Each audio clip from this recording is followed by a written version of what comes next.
Today, Western Zen is much more evolved than the Japanese import that was brought over.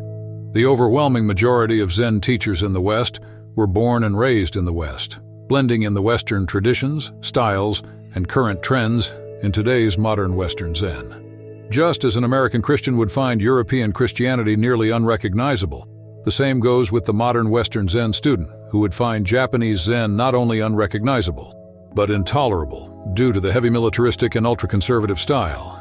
The elastic adaptiveness of the West is simply not found in Japanese Zen, where what is found is the strict adherence to staunch rules and highly conservative protocol.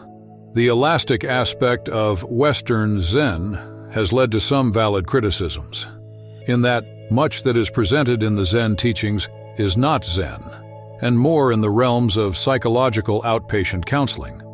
One observer of such a center noted that after a short meditation called Zazen, there was a check-in where the regulars would express what is happening in their daily life.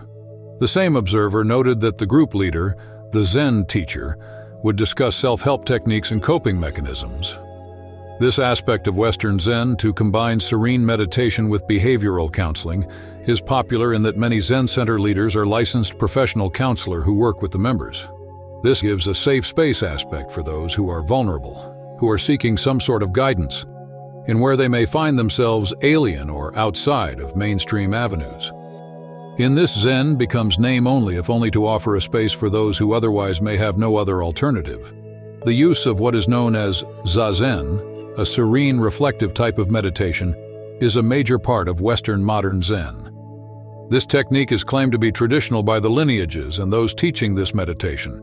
Yet researchers have noted that Japanese monks prior to the 18th century did not sit zazen, and the Chinese Chan masters had a rather dim view of such practices of sitting meditation. So what is going on here?